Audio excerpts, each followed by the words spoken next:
last night I stayed at the budget 2 hostel hotel in District 1, and I paid the money, 100,000 VND for that one night. I came there at 10 p.m.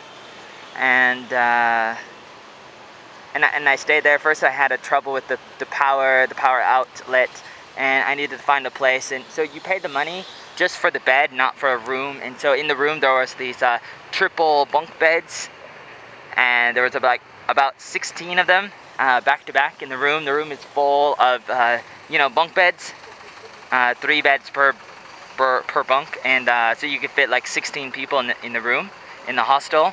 And you pay 100,000 VND for one night, so that's like $5.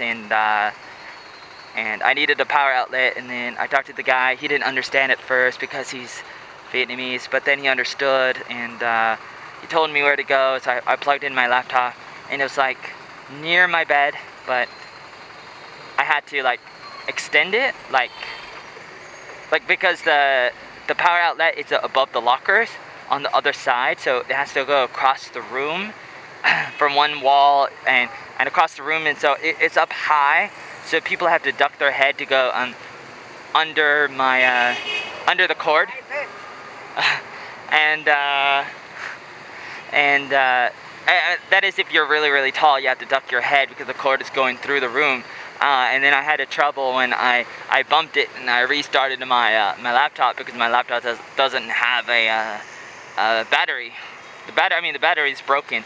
So so that was a little problem, but it was okay. And I made it through the night. I slept on the second bunk bed. It was like 125 in that one room on the third floor of the hostel.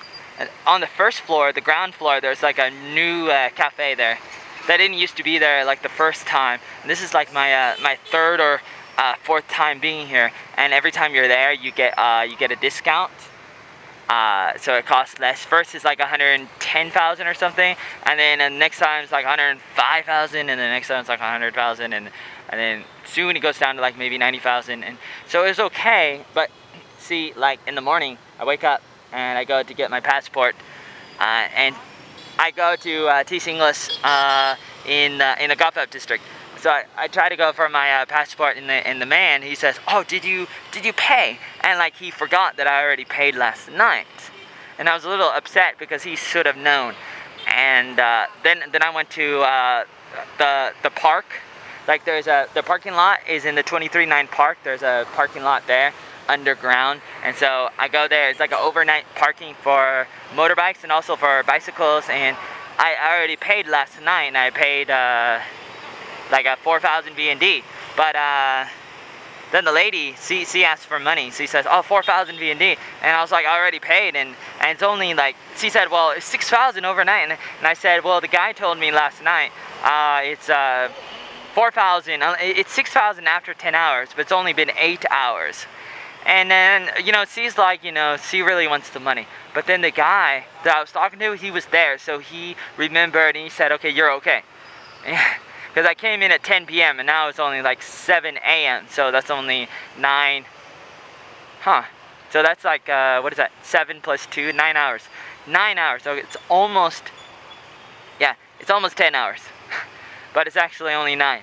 So I was okay.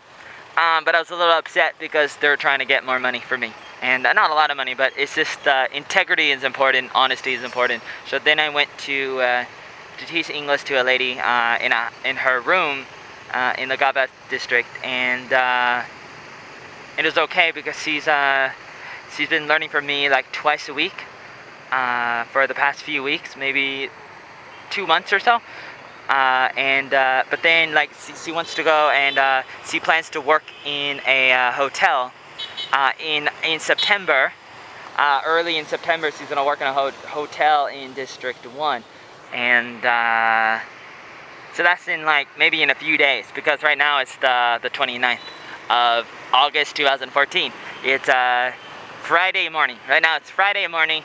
I'm Joey Arnold. I'm an American. I was born in America, in Forest Grove, Oregon, in February 11, 1985, on a Monday, about 7 a.m. But anyways, it's just like she's just like, she was learning from me, and she was translating her book, and her book from her hotel, and her hotel was like telling her what to do when she becomes a receptionist at the hotel, and she was asking me to translate, and I wanted just to translate the ideas, but she wanted me just to translate word by word, and I did. But first I wanted to tell her the ideas and tell her better ideas for how to translate it, and I think that would be a better idea, because you especially want to know what to say to foreigners. You want to treat the foreigners right, because they're from more developed countries, and I feel it's better that way when you do things like that. But she didn't really see things my way, and she's more interested in this, I don't know, just like understanding what the book says word by word, even though the words, when it's literally translated word by word into English, is not good enough. For example, she in her books, it says, you know, if some guests were like being too loud, then what should you do? You should tell them to go elsewhere, you know, be quiet or leave. That's basically what I told her, you know, that's what you got to say, and that's what they say, you know, in different countries around the world, to the customers, to the people, you know, they're at the hotel and they're too loud, you know, you say be quiet, or leave, or, you know, don't bother anybody, go somewhere where you can't bother them. But her book didn't exactly say that word by word. It said more like, please go to a room where nobody else is. And that's okay to say, and I told her that, and I wrote in her book, I wrote in her notebook the two ways to say it. My way, like leave or be quiet, go somewhere else. And the other way is like what the book says. It says, please go to a room where nobody is. Basically, something like that. And that's okay. But it's not really necessary to say, because it's like, why would you go to another room where nobody is? Because when you pay money for a room, you have to go in that room, but you can't just go into any room. So it's like, what room are you going to go to? So why does the book say you're going to go to another room when you can only be in one room? And so it's a bad translation, and it's not true, because they don't do that at hotels. And so I didn't exactly tell her all of that, because she was already getting angry and getting upset, and then she would tell me, and she told me this before, because I always meet her usually twice a week for 2 hours, 8 to 10 a.m. Wednesdays and Fridays, and she would pay me 50,000 per hour. That's like $2 per hour, so that's about 200,000 per week usually, and so a few times she would tell me, you know, don't interrupt me, and you need to listen to me because you're a teacher, and you need to really understand what I'm saying. And I said to her, I already understand. I know what you're gonna say, and I don't have time to listen. I mean, I listen, but it's not really necessary when I already know what she's gonna say, and when I know what people are gonna say, it's a kind of a waste of time for me and for her, because, you know, if I already know what she's gonna say, then why does she need to say? And it's good practice, so you can practice it, but it's not always necessary. I believe in listening, and I believe that it's very important to listen, but at the same time, I believe that efficiency is important, you know, saving time, those kinds of things are very important, so you need to really understand your surroundings and understand the situation better. And as a teacher, I believe that I do, and I believe that I can try my best to help people, and that's what I do. But she wants me to do exactly what she wants me to do, what she wants me to do. She wants me to follow her, and I told her teachers should not follow students. Students need to follow the teachers. And that's the point. I mean, that's why the teachers are the students. I mean, the teachers are the teachers because the teachers are not the students. I mean, the teachers can be students because teachers continue to learn forever. But you know, we need to be lifelong learners. But it's also important to really listen to the teachers. And she wasn't doing that. And she was getting upset because like she said, she didn't like my character, my attitude of not listening. And sometimes people, they accuse me of those kinds of things, and they say like I don't listen, but I really do. And I get upset because like people say, you know, things that are not exactly true. And she was saying that today. Today, like I said already, today is the 29th. I'm 29 years old too, and today is the 29th of August 2014. She said to me this morning that I'm not a good teacher, and that she's, you know, she's wasting all this money. She gives me money so that she can practice English, and then I can correct her pronunciation, tell her the structure, you know, how to put the words in the right order and sentences and stuff like that. And I do, and I did, and I would write it in her notebook and correct her, and especially when she had trouble with the word guest. You know, a guest is like a client, a customer, somebody who stays like in a hotel, for example. You know, a customer is somebody who gives you money for a product or service, basically. A product or a service. You know, like, I hope I'm not talking too fast, but never mind that because I know what I'm doing. But like, you know, she would complain, like I was saying, she would complain, and she's like, oh, she would say, I'm not learning anything, you know. And you don't have good methods, you don't have any methods maybe, or any good methods. She probably meant to say you don't have any good methods, which means you do have methods, but the methods are not good enough. But she would actually say you have no methods, which maybe means that, but I don't know, because it sounds like she's saying that I don't have any methods, which is not true, because I do have methods. Never mind whether or not they're good or not, because that's for another topic for another day kind of thing. But I do have topics, and you know, I do have methods, and they are effective, but she would accuse me of not being a good teacher, and that's what she'd say, and other people would do that too. And you know, that kind of thing happens, you know, before, throughout my life, and especially when I first came to Vietnam in 2012, on the 29th of November on a Thursday, and I came to the Hanoi airport, and then I went in a taxi, and I went to the New Star Language Center, International Language Center, because they told me that they would pay me money. When I was in America, you know, first I met a girl, and she told me to teach English there because she's from the Philippines, and she was teaching there at this New Star center, like an English center, and so I came there, and I was teaching there for my first 5 days in Vietnam.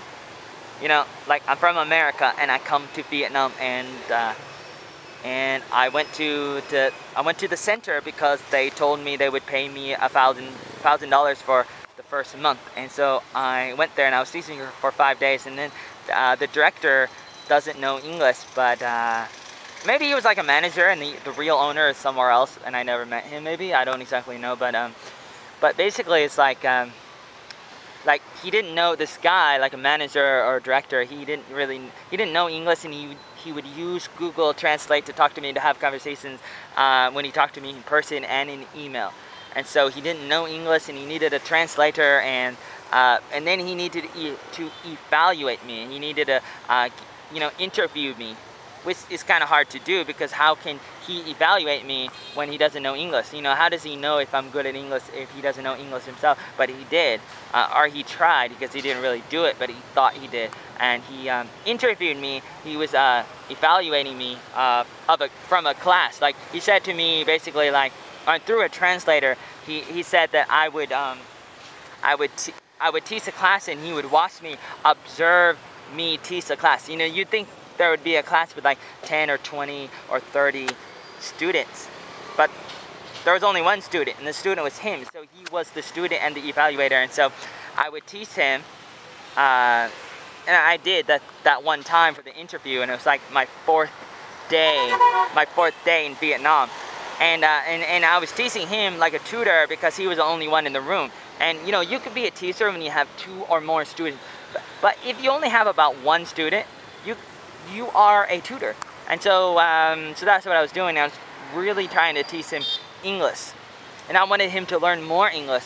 And I don't know how much English he really knew or not, but I really wanted him to get better. But later on, he wrote me an email the next morning. It was like Tuesday morning, the 4th of December 2012.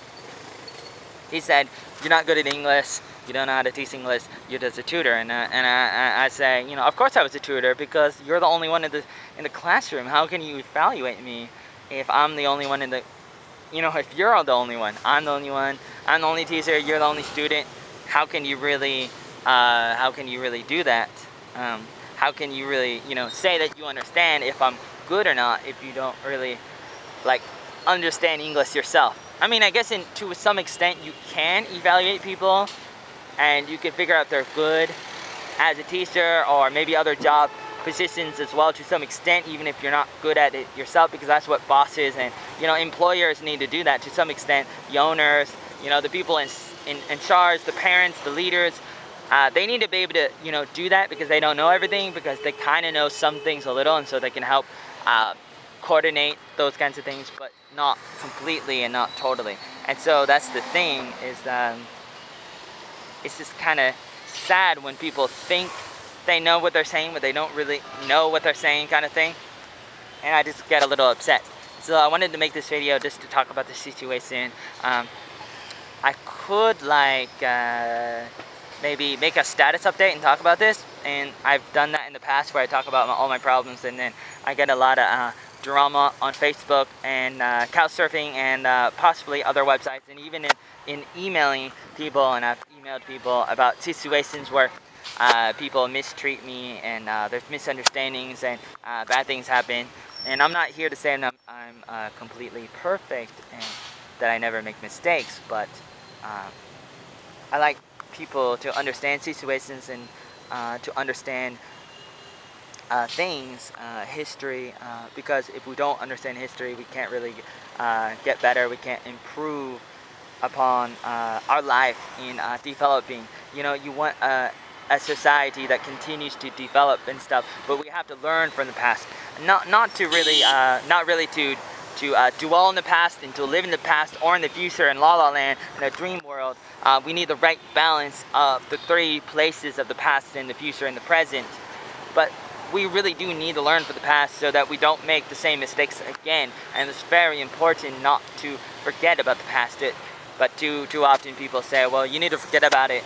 But if you forgot it, if you forget about it, if you forget about the past, then you won't recognize it again when it hits you in the face. And that's very important to remember. And I want people to remember that. You know, I want people to know that. And I want people to know that I'm not here to be really like negative all the time, to be horrible and to be condescending to people, to hurt people, to destroy people. I'm not really here to do those things. I'm here to speak the truth and to help people understand things, to illuminate the truth, to encourage, to educate, to inspire, to entertain people. You know, to entertain, you know, like sometimes people say I'm funny, and comedy isn't very important. Like, you know, you see that in Robin Williams and other people too. And you know, telling stories is very important. I like to tell stories like George Lucas and Steven Spielberg and other good directors and producers and the actors like Tom Hanks and Will Smith and a lot of good people. And I want to be like, you know, good at what I do, like you know, those people, and Michael Jackson and Michael Jordan, and you know, we always strive for competition, and we got to do so in a good way and not in a bad way. And I believe those people, for the most part, even Hulk Hogan, like those people, they went after perfection in a good way, and they kept on going after it, but not in a bad way, because you can go after success in a bad way where you destroy your family and you destroy people around you. And you know, there's a character named Hawes in Criminal Minds, and he got divorced in the show because, you know, he's in the career of criminology, and he works with the with the FBI or something like that, and they go after the criminals, and they try to understand how the criminals think, mostly murderers, because they're the ones that, you know, they kill people, so they're a bigger threat than other people, because murder is like, you know, once you kill somebody, you can't really get the person back unless if you know how to resurrect people like Jesus. But so, you know, like, he was really into his career, but like his wife said to him, you know, there's always going to be another case, and the case is going to continue, and it's like you need to really have time for your family. And he said, you know, I really care about my family, but I also care about, you know, my job, and my job is very important. and because I really want to, be like a superhero and save the day and help people, and I would agree with him, and I would have a hard time. And I'm 29 years old, and I don't have a wife, and I'm single, and never had a girlfriend, and I'm a little scared about starting a family, and I believe that that I would run into similar situations if I started a family, maybe. And then maybe not. I mean, it's possible that I could live a simple life and I would be happy, and I would make a difference to the people around me, and that would be good. But at the same time, I don't know if it would be good enough, because I believe that I'm not a normal person, and I never have been, and I've wanted to help people and travel the world and tell people about the things they really need to know, like Christ, and things that can help people. Since I was 8 years old in 1993 in America, in a small city that I grew up in, and I knew it was very important, and I really cared about it, and I still do. And now I'm 29, so for the past 21 years I've been thinking about it, and it's still deep inside my heart. It's like drilled into my brain, like totally and completely. And sometimes, or most of the time, like people don't understand. And I really wish that people would understand, but it's like they don't, or something. And so I'm gonna continue to tell you about these things, and I have a lot of videos on the internet that talks about these things, and I hope you don't get too confused, and I want to apologize if you don't completely understand me. And so let me give you some disclaimers, some things for clarification. I'm just a person. I'm not an expert. I don't know everything, but I'm here to try to make a difference in the world. And I know a lot of people say that, and they may not totally mean it, or they may not totally do it. And we can't totally do it, but it's like, if you can make a difference for one person, then you are making a difference in the world, because the one person is part of the world, and each part makes the world go around. And that's very important. We may not be able to do everything, but something is better than nothing. So I'm not here to try to say that like, I'm not here to like really destroy people, but sometimes people, they misunderstand, and it gets really frustrating when people don't understand the situation. And it's something that I've been dealing with for the past 2 years in Vietnam, that I've been living here. And people always say to me, like, go back to America, kind of thing, if you're not happy. And life is not really about being happy or not. Life is about doing what is right. And that's very important. And that's what I'm pursuing with every step and every breath that I take, to do what is right, to do what is important. And I want to continue to do that. Not just to, go after my lust, my desires, the things that I want, because that would be selfish, Why would I do that? I mean, of course, I want to, but there's more important things. You gotta really think about other people, and that's what I'm gonna continue to do. And so that's what I do with everything that I do, with the videos I make, the things that I write, the things that I draw, the music, everything, the teaching English, or whatever I do, and whatever I continue to do. I feel that I really need to do things that are eternally important forever, not just for your lifetime, but for your eternity. That is very important. Thank you for listening. I'm Joey Arnold, original oatmeal. Thank you, and take care.